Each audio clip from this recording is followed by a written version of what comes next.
नमस्कार मित्रों, जय सिया राम। मित्रों, आप सभी का मेरे YouTube चैनल विराट ज्योतिष चिंतन में हार्दिक स्वागत है। मित्रों, आज हम चर्चा करेंगे कुंडली के 5th हाउस की। यह एक महत्वपूर्ण भाव है जिसे मुख्य रूप से जिन कार्यकर्ताओं के लिए जाना जाता है वे हैं संतान, शिक्षा, ज्ञान, बुद्धिमत्ता, सृजनात्मकता, मानसिक क्षमता और अभिरुचि। किसी बात को सीखने की, उसे ग्रहण करने की कितनी क्षमता है आप में, इसी भाव से देखेंगे। इसके अलावा इस भाव से सडन गेन, जैसे जुआ, सट्टा, लॉटरी से जो इनकम है, पूर्व जन्म के पुण्य कर्म, संचित कर्म, ललित कलाओं में रुचि, साहित्य में रुचि, आपका परिचय क्षेत्र, जान पहचान का दायरा, मित्र, प्रेम प्रसंग, मनोरंजन आदि के लिए भी ये भाव जाना जाता है। काल पुरुष की कुंडली में इस भाव पर सिंह राशि का प्रभाव रहता है और सिंह राशि का स्वामी होता है सूर्य। पंचम भाव और यहाँ बैठे ग्रह ये भी बतलाते हैं कि आप किस विषय में रुचि लेंगे और उन विषयों में आप सफल होंगे या नहीं।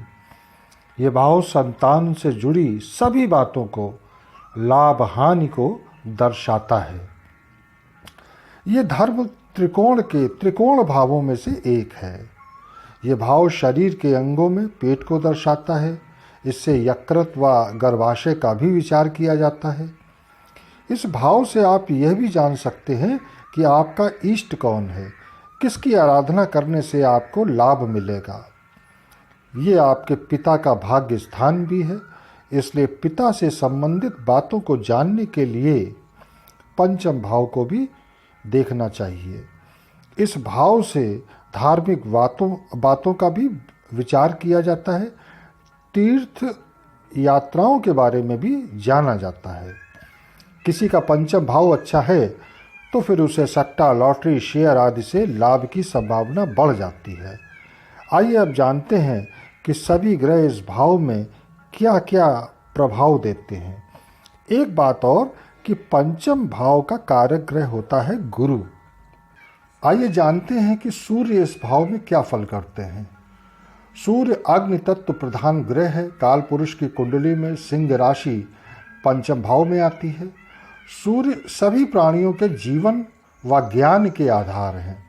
इसलिए यदि इस भाव में सूर्य पाप प्रभावों से रहित हैं, बलवान हैं, तो फिर जातक तीक्ष्ण बुद्धि, ज्ञानवान, सत्कर्मी, प्रभु की कृपा पाने वाला, पिता से लाभ पाने वाला, उत्तम संतान पाने वाला, यश पाने वाला होता है।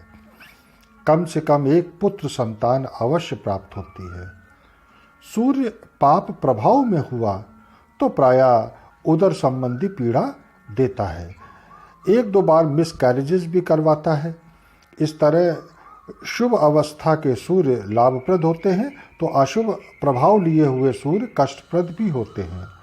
सूर्य से शिक्षा में सफलता मिलती है। कई विषयों का ज्ञाता होता है जातक। प्रखर बुद्धि वाला होता है। उसकी मेमोरी बहुत अच्छी होती है। वह महत्वाकांक्षी, ऊर्जाशील व परिश्रमी होता है। समाज में सम्मानित व उच्च पद प्रतिष्ठा पाने वाला होता है। यश कीर्ति मिलती है। जातक थोड़ा क्रोधी स्वभाव का और अहंकारी भी होता है। अब जानते हैं कि चंद्रमा पंचम भाव में क्या फल करते हैं।